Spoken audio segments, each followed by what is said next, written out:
dealing with accountability for international crimes is not an exclusive privilege of several countries, but it's, again, as I mentioned earlier, obligation of all. And even if you don't have an expertise and knowledge, well, with a good motivation and good work, you can do a lot. No one can act with impunity. These are crimes that are beyond the pale. We are talking about human beings. We're not talking about numbers. We need a court. That's as simple as that.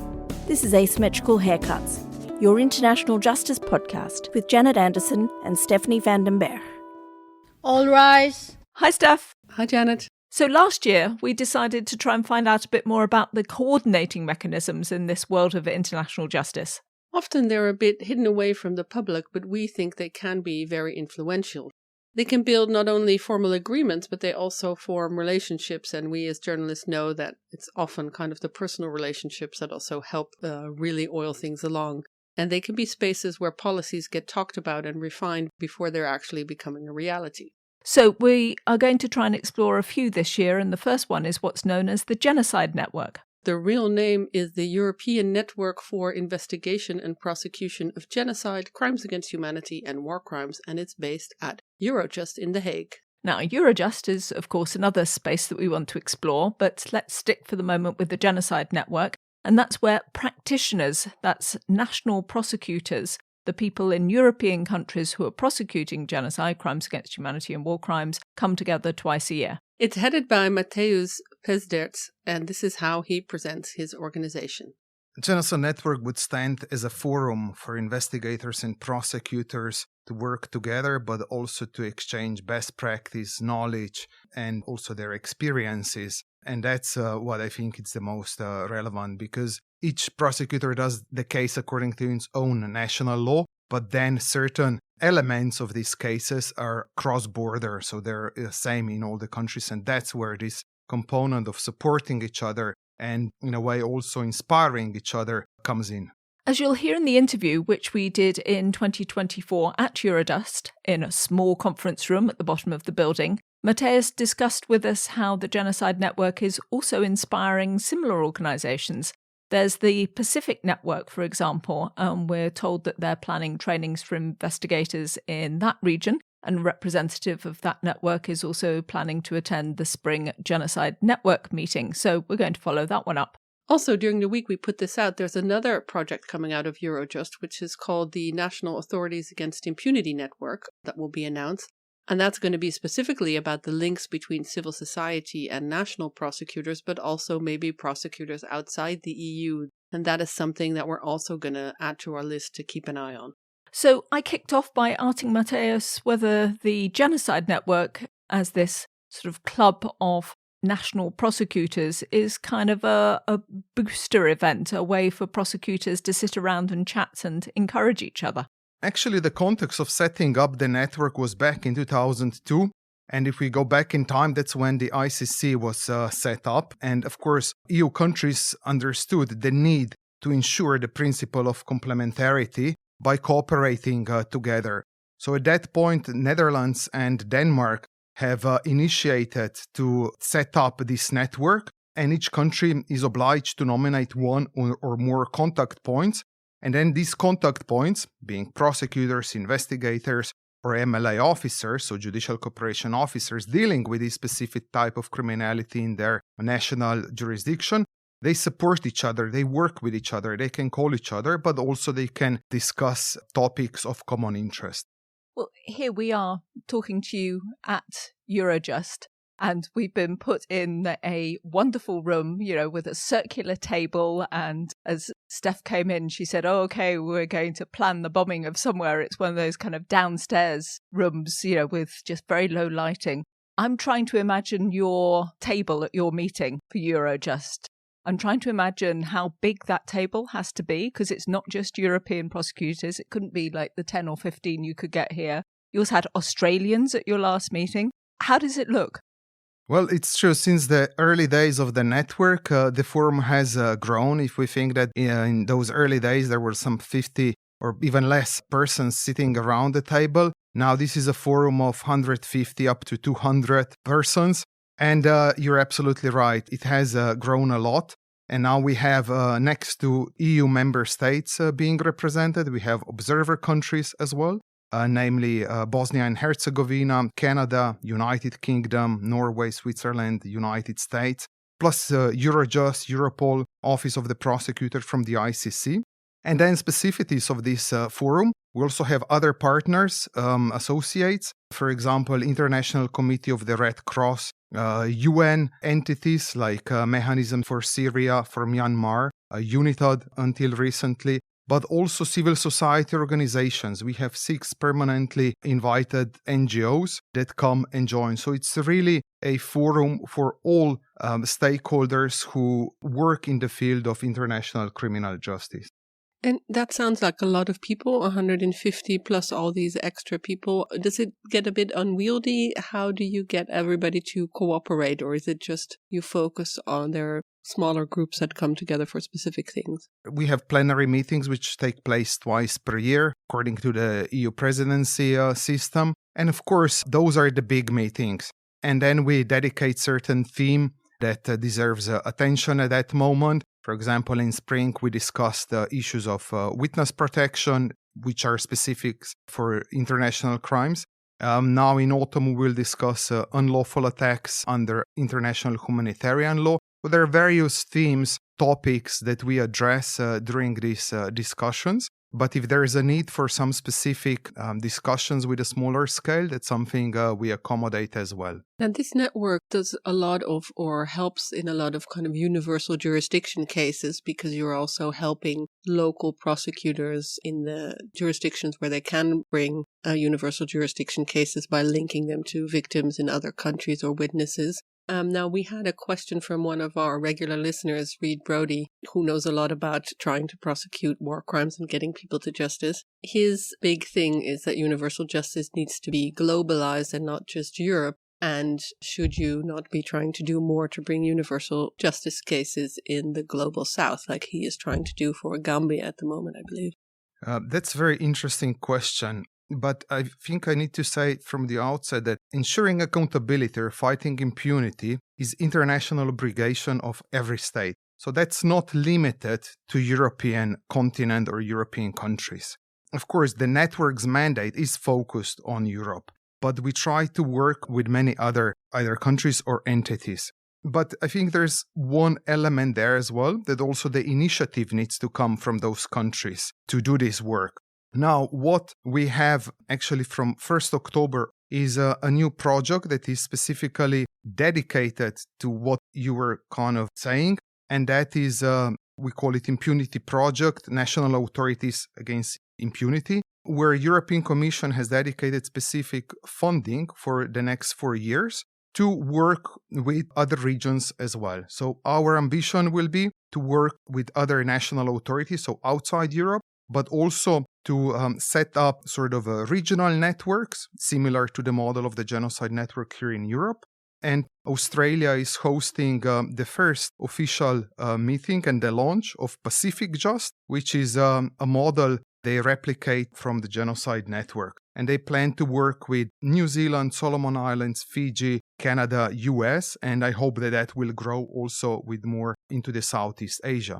And then also would be nice to see similar initiatives in Africa, in Latin America, to have, instead of the European Genocide Network becoming kind of a global, but actually we see more value that there's these regional networks which have more elements in common and which can really develop regional cooperation further.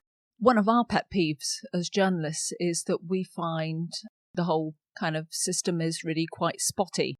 We're never quite sure where the next prosecution is going to be and who's going to do what. And of course, that's our job, to try and find that out and to get the information. And we do understand each state has its own approach. As Steph indicated there, we know that universal jurisdiction isn't the same in every country and there are all kinds of different conditions.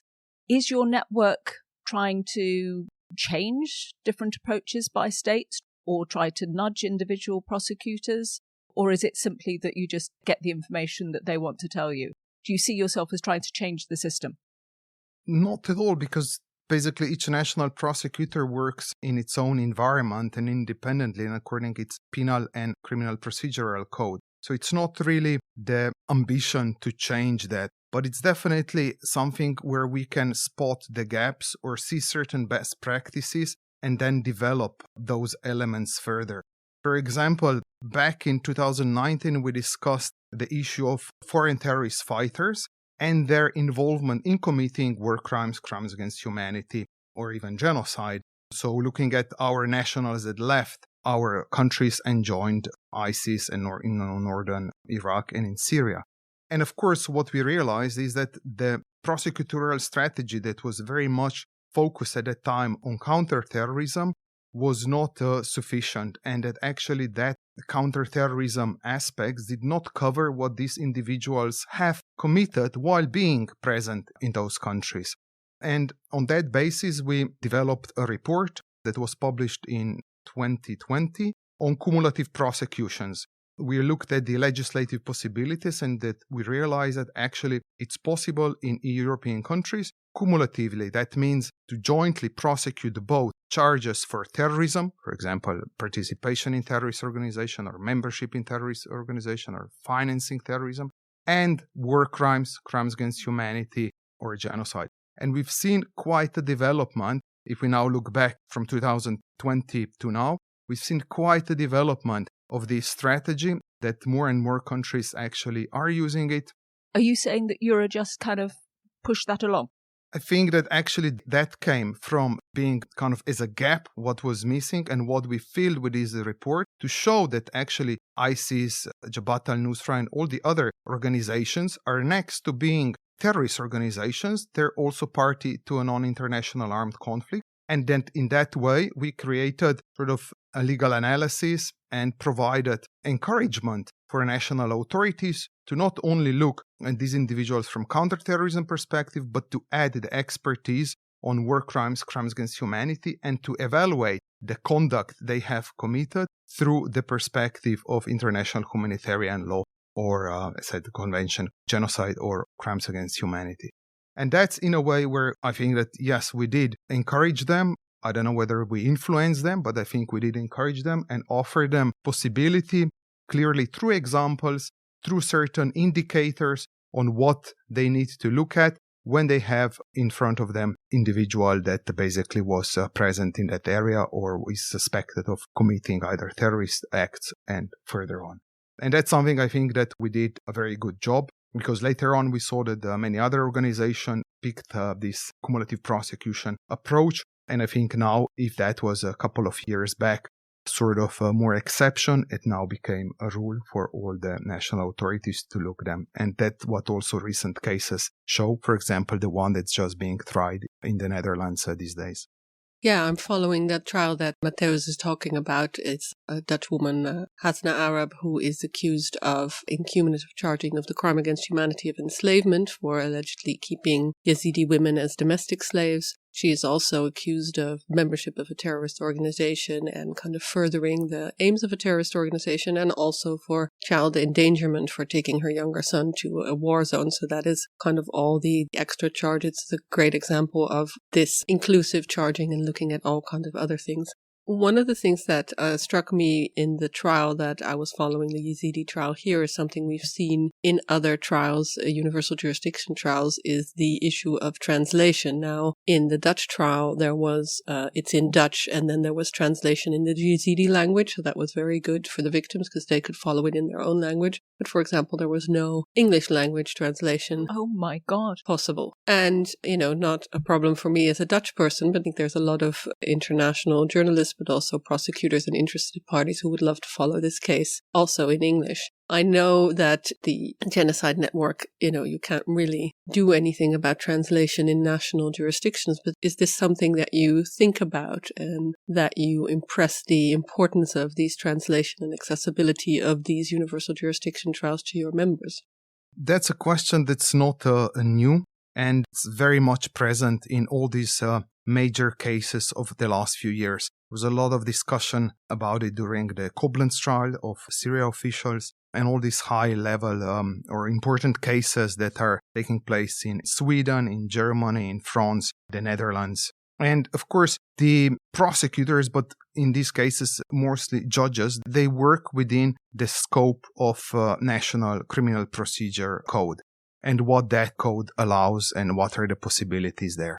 So I'm sure that they're all trying their best to accommodate these cases. But of course, the National Criminal Procedure Code was designed for national cases as such. And then when, of course, you try international cases, you sort of need to make a compromise and find how that can best work. So that's surely something that you have different level of adaptability and possibility for judges, prosecutors, and investigators. But these issues have been discussed, and especially the outreach is always present because in many of these jurisdictions, there's no possibility either for prosecutors or judges to actually ensure that these judgments do reach affected communities. So we do see clear room for improvement there. But what we try to do in the Genocide Network Secretariat is to at least collect these judgments once they're final and to translate them in English.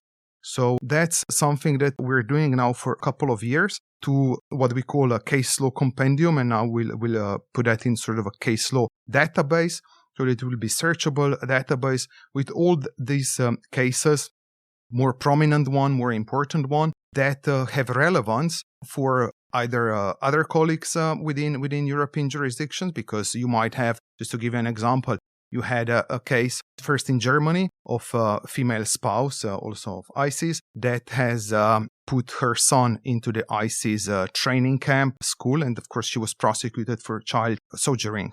And that was a novelty at that point because concept of child soldiers was different in international jurisprudence before that, and not that the mother gives her own son to this. So that was very creative development of law. And that's what we translated when the judgment was delivered by the German Federal Court. And then basically we saw a lot of developments in that directions from that judgment. Same was with the judgment also coming from Germany in relation to pillaging, as well, so means stealing or outrage upon personal dignity. So that was a case in Finland first, when they prosecuted an individual for posting the selfie next to decapitated bodies and so on, and that was considered war crime. That's what we translated, and then we've seen quite a development of those cases. So that's our small contribution to ensure this outreach, and that actually these judgments do have relevance for colleagues, prosecutors in other jurisdictions, because we're not all able to read and speak in Dutch or German and Finnish and French, but of course at least English. And also now with this project on impunity that I mentioned earlier, we plan to actually ensure that some of these cases could be translated also in other languages, so beyond the EU, but also to ensure the jurisprudence from other countries to be available in English or French for the purpose of access and understanding. Because another example, in DRC, there has been quite a number of important judgments, interesting legal questions addressed, and currently it's quite difficult to reach and get these cases. But we hope that that's something that we really can fill the gap in providing all this information, and that way ensure accessibility of national jurisprudence on core international crimes. On behalf of international journalists covering war crimes and legal geeks who do this kind of thing, can I make a case for making this also public to people like us? Because that is a kind of database I would love to read up on, how the Finnish verdict. And as a Dutch person, I speak quite a lot of languages, but there are some that Finnish being one of them, I can absolutely know. I'm surprised. I'm surprised. Disappointed, really. Disappointed in you, your lack of Finnish. There's another kind of regular, I wouldn't say complaint, but a kind of an issue that people keep on coming back to. I mean, the United Nations is heavily strapped for cash. You've already mentioned UNITAD as was, which we did a podcast with one of the last prosecutors, Christian Richer. I mean, there's this kind of sense that there's a bit of an on-off switch, and that, not every entity can continue forever. But doesn't that make it quite difficult when you have an organisation like UNITAD that does quite a lot of work in Iraq and then sort of hands over to the Iraqi authorities? And, are you able to help the Iraqis now with picking up the work that UNITAD did? Because, there's no more money there. So what's going to happen with those cases? That's a question we're posing to ourselves for the last year. But just to go maybe a step back, I think UNITAD had an absolute abrupt end of mandate without proper steps to ensure that access to evidence is retained. And that causes a number of challenges. So we've seen with other mechanisms or basically entities, you do have a bit more slow process in ending the mandate and closing down. But UNITAD basically had a very immediate end, and also the work, I think they just got to the cruising speed and they could really deliver a lot. We've seen that in cases. I think also if we go back to the case in the Netherlands being tried now, is using evidence produced by or collected by UNITAD, as in many other cases. So that's just something that we should not put all in the same category, because of course UNITAD delivered high number of products and that were super helpful from analytical report to concrete identification of victims or witnesses, and in that way linking it to a specific perpetrator that is tried or investigated in Europe. In relation to a broader understanding of how these mechanisms and entities of international criminal accountability work and how they should deliver and what happens then, I think that already now the discussion around the end of mandate for UNITAD showed certain paths that can be followed. There should be, of course, a setup for sort of permanent live archive that has accessibility of national prosecutors in the future. As we know, these cases of war crimes, crimes against humanity, genocide, there's no statute of limitations. So it means that we can try individuals in 20, 30, 40 or 50 years from today. But we'll also need to see how to, at some point, think of IIIM, so Syria mechanism, Myanmar mechanism. But there's also a lot of discussion on UN fact-finding missions and commissions of inquiry, which also collect important information and potential evidentiary material. Where is that stored and how that information is accessible? So I think this does deserve a more consideration, but also more discussion on how to deal with all this important information that can actually serve as direct evidence in cases. You've touched on the collection of evidence, and that's a big thing in our world, and we've done some podcasts on that, on the variety of organisms collecting evidence and where do you store it and how do you access it. One of the other big issues we hear a lot about is witness protection, and you already mentioned that was a theme in your last meeting. At the ICC, we had the US saying that they're giving a lot of their experience for witness protection in international crimes cases. Is there a European equivalent? Do we need one? How serious do you see those problems are with the witness protection, because you're working in such a scattered landscape? Well, testimonies of witnesses were always an important evidence and will always be. So today, of course, we're speaking of various sources of evidence, going from open source information to battlefield information. But at the end of the day, you all need to collaborate it. So all the cases include various sources of evidence, including, of course, witness testimonies. Now, looking into the issue of witness testimonies in core international crimes, and then the issue of witness protection, we do see that there are certain differences. The way the models for witness protection was designed on national level, so in national codes, was traditionally based on kind of threat coming from the environment where witness is present. So like organized crime group, insider from mafia groups and so on. And then you had to put a witness in sort of complete safe program and ensure basically the change of identity and relocation and so on. Now, in cases of international crimes, there are different challenges than in traditional witness protection programs or concepts. And that is often, of course, if we think of universal jurisdiction cases, it means that these crimes have occurred somewhere far away, and the immediate threat is not present for the well-being of witness during the trial here or before or after. But we often forget in these understandings that this witness or victim might have still family or relatives back in a country where the crimes have been committed. And those family members might be threatened or tortured or in any way intimidated to prevent witness from testifying in European courts. So we were looking actually in spring on how to sort of combine the traditional witness protection measures for investigation and prosecution of international crimes, and what are the challenges and how to adapt to those challenges.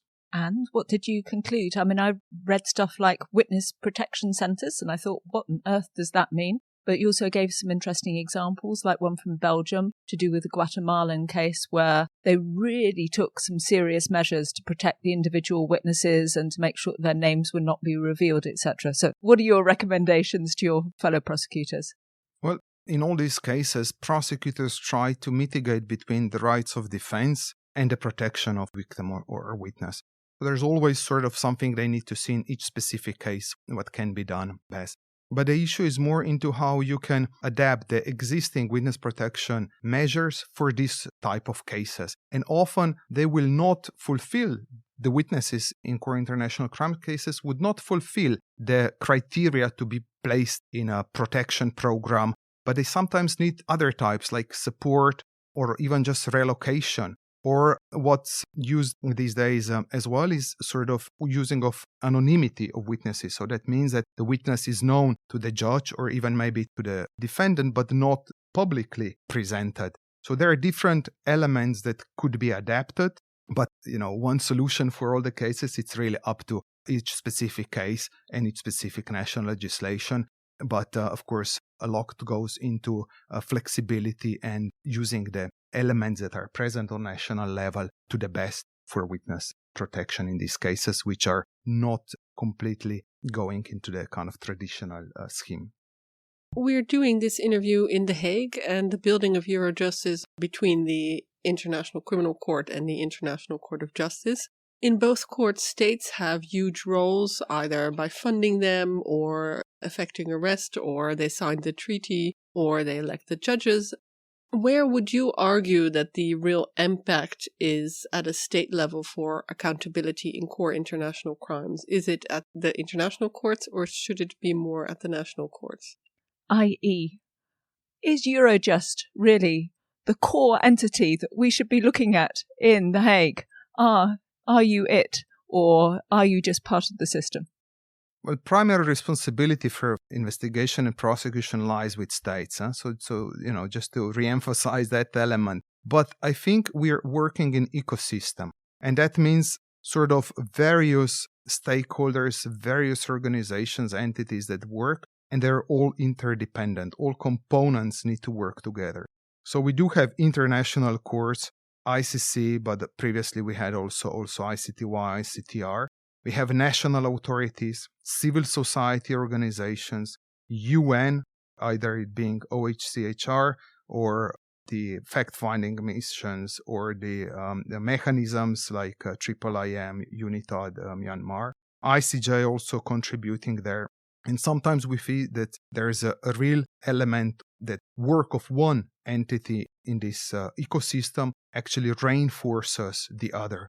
And that's important, and that's what we try within the Genocide Network as well, to ensure that this information, best practice, knowledge is shared, is known, so that everyone can benefit on that. But of course, it's each one doing the work according to their own mandate.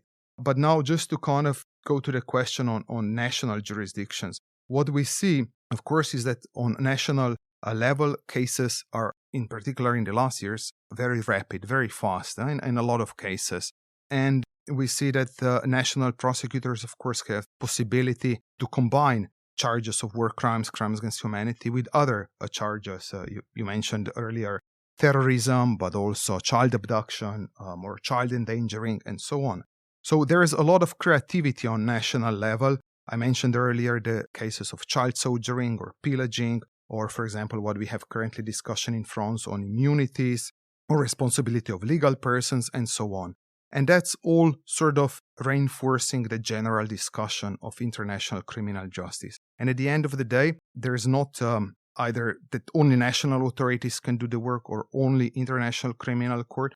I think it's quite obvious, and also the ICC prosecutor mentioned this on several occasions, that ICC will never be able to do all the cases. So there will always be a lot of work for all entities. And I think this is sort of the idea of the principle of complementarity, but also of general direction towards international criminal justice, that entities work in the same direction and complement each other.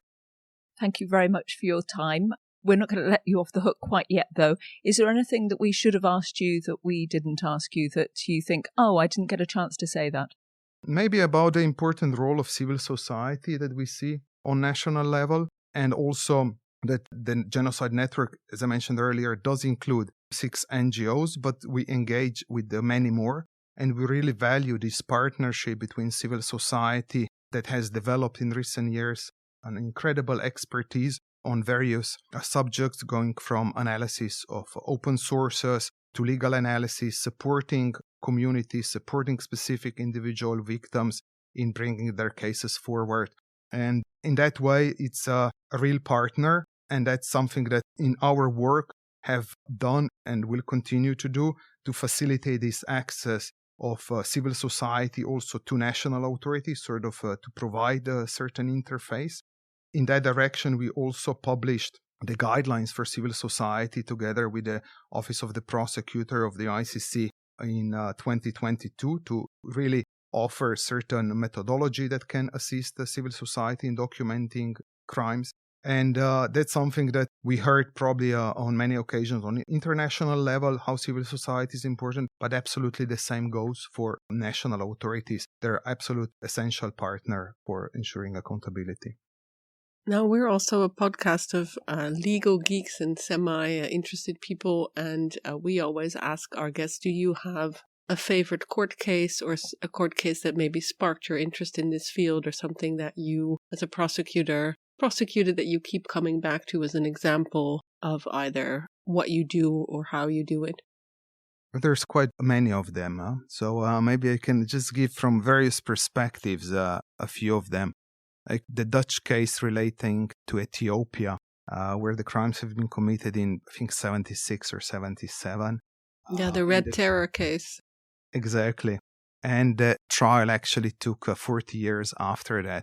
I think that shows that justice can be done even decades after the crimes were committed, but also the creativity of prosecutors who had to get all this evidence of crimes being committed 40 years ago. So it shows that it's not impossible to do these cases, but you just need motivation, dedication, and methodology, and that can be done. The other example is the case of from Sweden, which shows where they arrested and tried the case in relation to Iran, the killing of Mujahideen in 80s, where it really shows that when you have a national dedicated unit, legislative framework on both substantive law but on universal jurisdiction, and sort of good motivation, that you can actually take these cases in good understanding of what means universal jurisdiction, that any war criminal being present in European countries could be, of course, arrested and prosecuted. So those are some examples that can be, of course, inspiration for others. But then maybe just another example is from goodness, you're taking it all. Okay. Not just one more, okay? It's like when we often think about which are those countries that are forerunners of universal jurisdiction of Europe. We're often forgetting also those that are not and those that can be. And that is a nice case from Portugal, where they actually apprehended ISIS members and they nicely prosecuted them based on cumulative charges, both for terrorism and war crimes. Why I'm saying this is because Portugal doesn't have a specialized unit and has never had these cases before, but it can be done. But if they reached out and they basically followed the expertise and the strategy that was there from other countries. So it means that just giving these various examples, it can really show that dealing with accountability for international crimes is not an exclusive privilege of several countries, but it's, again, as I mentioned earlier, obligation of all. And even if you don't have an expertise and knowledge, well, with a good motivation and good work, you can do a lot.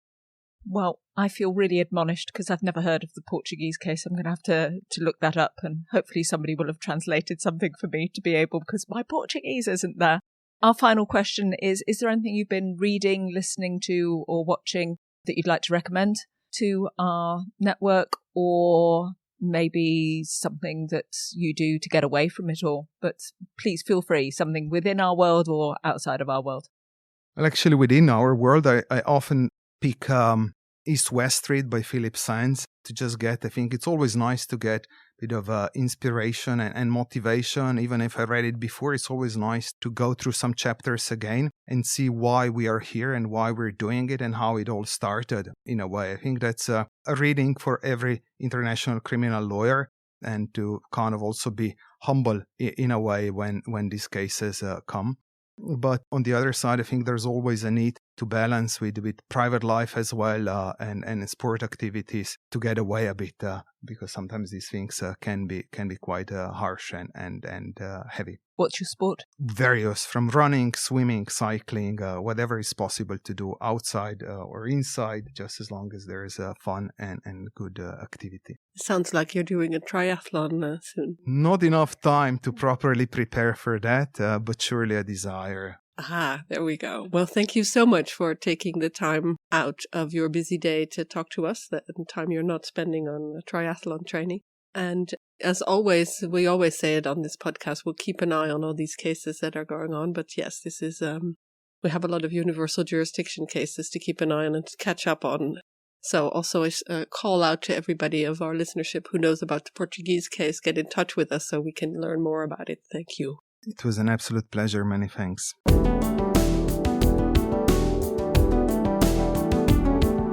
This was Asymmetrical Haircuts, your international justice podcast, created and presented by Janet Anderson and Stephanie van den Berg, in partnership with the Hague Humanity Hub.